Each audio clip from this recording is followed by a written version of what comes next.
Sumampa sa pinakamahinang palitan ng piso kontra dolyar nitong Miyerkules, 61 pesos and 75 centavos. Kasabay niya ng mga nagtaasa na rin na bilihin sa bansa.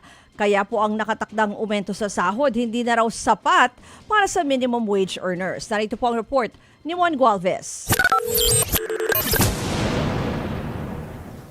Hindi raw akma ang sahod sa taas ng presyo ng mga bilihin.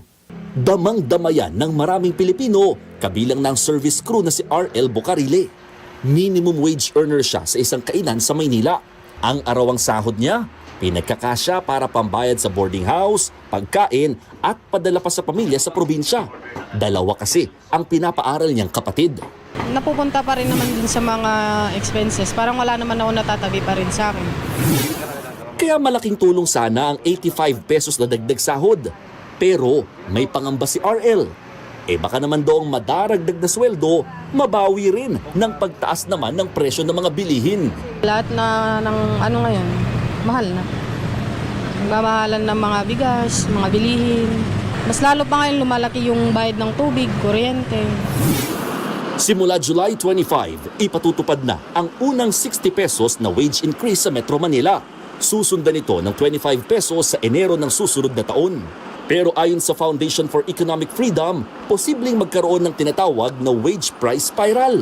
Ibig sabihin, kapag tumaas ang pasahod, maaaring ipasa ng ilang negosyo ang dagdag gastos sa mas mataas na presyo naman ng kanilang mga produkto. Siyempre, yung mga ibang businesses, mas mabilis itataas yung presyo nila at yung mga iba hindi. Yung mga iba naman, magiging response niyan, mag-cut down sila ng labor or even yung hours na ibibigay nila kasi tumaas yung cost nila. Ganito rin ang pananaw ng ilang retailers. Bukod sa dagdag sahod, pinapasa na rin nila ang mataas na presyo ng gasolina, kuryente at paghina ng piso. Pinaka-apektado raw dito ang mga MSME o maliliit na negosyo na bumubuo ng halos 98% ng lahat ng negosyo sa Metro Manila. Babala ng ilang employer groups, maaaring mabawasan ng pag-hire o magbawas pa nga ng empleyado ang ilan. Pangamba pa ng grupo, posibleng tumaas daw ang kasalukuyang bilang ng mga unemployed o walang trabaho sa bansa. Marami raw kasi sa mga MSMEs ang maaaring mag-alangan ng mag-hire o tumanggap ng mga bagong empleyado kasunod ng taas sahod para sa mga ito. Pero git ng DOLE, dumaan sa pag-aaral ang naturang wage hike.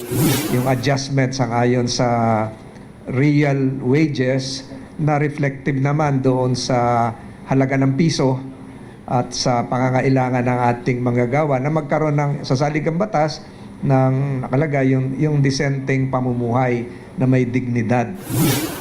Ayon pa sa DOLE, inaasahang higit 1 milyong manggagawa sa NCR ang makikinabang sa dagdag sahod. Pero aminado rin na ahensya na posibleng may humigit kumulang 12,000 na mga manggagawa ang maapektuhan dahil sa labor at wage adjustments. Nagbabalita mula sa Frontline, Mon Gualvez, News 5. Mga kapatid, patuloy po kayong tumutok sa 105.9 True FM para sa totoong balita, impormasyon, music, and entertainment. Mag-subscribe sa aming YouTube channel at podcasts. At sundan nyo rin po kami sa Facebook, Instagram, X, TikTok sa True Network PH. Bisitahin din po ang aming website, truefm.ph at panoorin kami sa True TV Signal Channel 19. Kami po ang 105.9 True FM. Laging true sa'yo, kapatid.